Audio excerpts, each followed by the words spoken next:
The thing had been seized by customs and it had no title.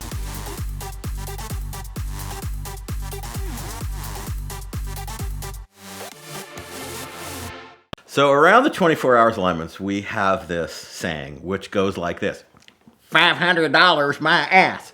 And that is derived from people who know nothing about lemons.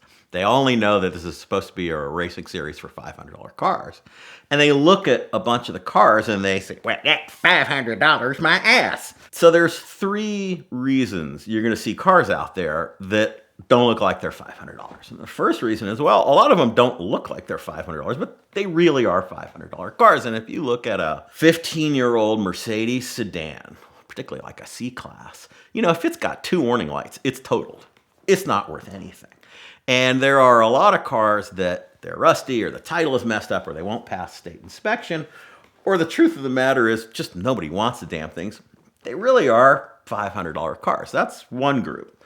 The second group is a lot of those cars you see out on our racetrack. The rule is really simple. If we think you've overspent the limit, for every $10 over the limit you went, we're going to give you a negative lap. So if you spend $2,000 over the limit, you're going to start the race minus 200. And we get this all the time, where you get these teams and they're in the grandstands and they're cheering because the guy's raced all weekend long and he's almost to zero. And he's trying to get to the checkered flag by the end of the day so that he will have 0 laps rather than finishing with -5. And then the third group, there is this group of cars that are so cool and so weird and so funny, we don't care how much you spent because there's no way they're going to win a race. They're just heavy and terrible and unreliable.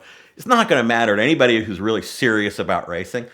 They're just going to be passing these cars anyway. So go ahead, spend whatever you want. We don't care. And this phenomenon started out pretty small. I think it was BMW 750s. After the first couple of years, guys started bringing 740s and 750s. And my first reaction was, $500 my ass. And then I very quickly realized this is a 5,000-pound car with about 200 horsepower and a million things to go wrong. Makes no difference at all. Knock yourselves out. This is how you want to go wheel to wheel? Great. Help yourself. In fact, the best one of those, Bill Caswell brought a 750 IL long wheelbase to Nelson Ledges years and years ago. And he's driving. It's like 3 in the morning. This was a straight 24. I find this out later. He's on the phone. He's on the cell phone in the middle of the race, and he's talking to some dude. Hi, man, guess where I am? Ah! Thing goes flying off the track. And I have to tell you about Nelson Ledges. Nobody knows this, but there's something unique about Nelson Ledges. When you leave the pavement at Nelson's, it's like maglev. I think they've greased the grass. It all falls off. You accelerate. It's like getting shot out of a cannon. You speed up when you leave the track. So Caswell's on the phone, and he leaves the track. And the car's doing this, and he's flying off into the forest, screaming on the telephone. And the thing goes backward into the forest, and he misses all the trees. And all of a sudden, he's like, wow, this was great. And he picks up the phone, and he says, oh, my God, I just flew off the track, but and another car comes off the track in the same place, totally wipes out the front of his car, totals both of the cars. So we started seeing these 750s, and I noticed this mission creep of kind of fancy, expensive cars, but none of them are going to be competitive in an endurance race, so whatever, who cares? And then one day at Thunderhill, the bar gets significantly raised. Pendejo Racing out of Southern California, it's a bunch of guys that run a import restoration and repair shop. They show up with a W140 S600 coupe. Mercedes V12 coupe from 94, 95. I mean, this was a $100,000 car in the mid-90s, right? Admittedly, by 2012, it's about a $10 car. And in fact, if it's got a bunch of warning lights, which it does, it's a negative value car. But I mean, this is still really an impressive car. And I sort of scratched my head. And they knew they were going to be in trouble on this $500 limit thing. So they had this whole story. One of their guys was dressed up as a Paraguayan dictator. And they had this whole story that, the thing had been seized by customs and it had no title. And that's how they got it cheap. And I finally said, look, dudes, you're so not going to win anything in this car. It's fine. Just race the car. So they raced the car. And it was exactly what you'd think. It's a formerly $100,000 car. It's turning lap times that are 50 seconds off the pace. And 3 hours later, some tiny little water hose between the banks of the V blows, and they have to take the entire V12 apart to get the car back on the road.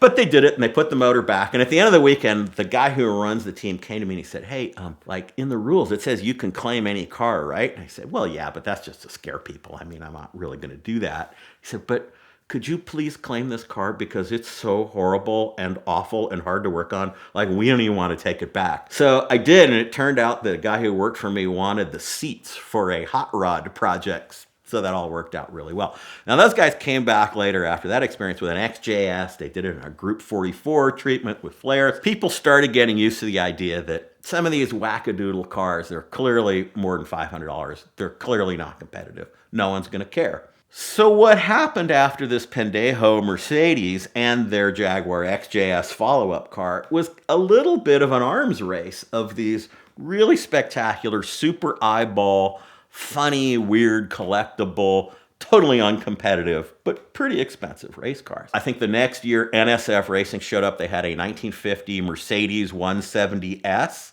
which is a terrible, terrible car, but, you know, it's worth a certain amount of money. That thing rolled over and the gas tank fell out. The next year they showed up with a 450 SEL 6.9 that the guy who runs the team had his garage, and he knew it was $100,000 away from being a $25,000 collector car. So he said, all right, let's go race it. I mean, $500 my ass, but spectacular, right? After that, this team Three Pedal Mafia, they showed up with a Rolls Royce. 70s Silver Spur, Silver Ghost, whatever it was. Thing barely ran. They had a big monocle on the front made out of, I think it was a pickle jar lid. So the bar kept getting raised. 3 p.m. after that, they brought a Citroen Maserati. Barely ran. Pendejo responded with a Maserati Quattroporte 3. Barely ran. There is a great picture on the internet of Johnny Lieberman cranking the Maserati Quattroporte into a turn, and it's at a 35-degree angle. There's a team out of California, hella shitty. They decided to get on the mix. They had this 911 SC tub, totally stripped. It had been rolled 3 times. It's in the back of the shop for 25 years. They knew we wouldn't let them get away with making a real 911 out of it, but they said, you know, if we put a 1.8 diesel out of a Volkswagen in that, they might let us run. And we let that car run. They came back with a Bricklin after that. They came back with a couple of bitters after that. So there's this whole subclass of pretty cool cars.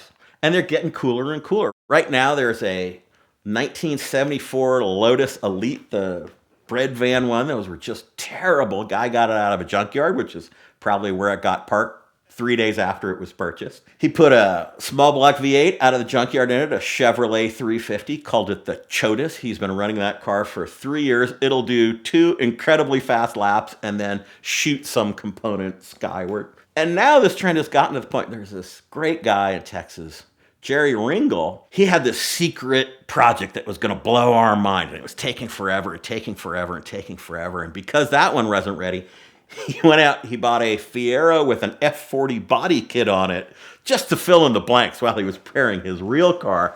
Builds this F40 Fiero, decides he's going to make that into a super race car, buys these special billet suspension parts from some guy in Michigan. You can guess how well that turned out. So Jerry's wheels flew off in his first race. The second race, he managed to get the wheels to stick on, but he went off the racetrack and the clamshell from the F40 shot forward, broke the windshield, broke the top of the car in half. So he had some adventures, but what he was waiting for was the half Aston, which is a DB7 shell, bare shell that he got out of a junkyard. And he put a small block motor in it, and he put an old Mustang Fox body rear end in it. So he's out there driving an Aston Martin DB7 in lemons. Now, admittedly, he is turning the slowest laps. He said it was the most terrifying car he'd ever driven. Slowest laps out there, but he's got an Aston Martin in lemons. And we've gotten to the point now, I think the latest salvo is another Rolls Royce. It's about a 77, completely terrible Rolls Royce,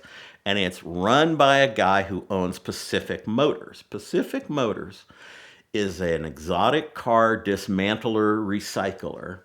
Interestingly, in Michigan. I don't know why it's called Pacific Motors, but he's got all this spectacular stuff.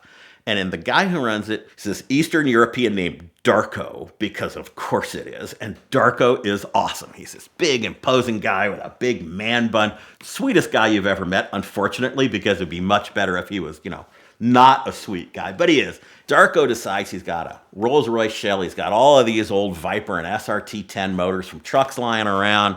He's got some Camaro subframes. He's just going to put all this together and he's going to make an awesome Rolls Royce. Well, needless to say, the first couple of years, this thing, it won't run. It won't steer. It drives off the track. Viper motors, between you and me, are terrible. And they all fail and they're throwing rods.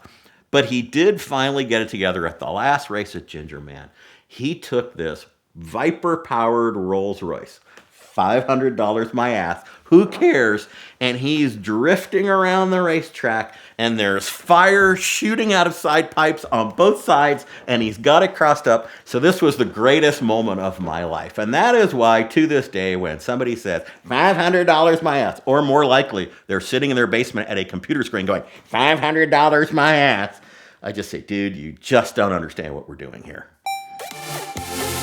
A watch can do a lot more than just tell time. It can make a statement to the world or show people a little bit more about who you want to be. Vincero offers an awesome line of designer watches at a great value that you can check out today at the link in the description below. You can also use the code VinWiki for a discount at checkout. So be sure to check them out and thank them for their support of the channel and find your next watch. It might start a great conversation, turn some heads, or who knows, lead to your next great story.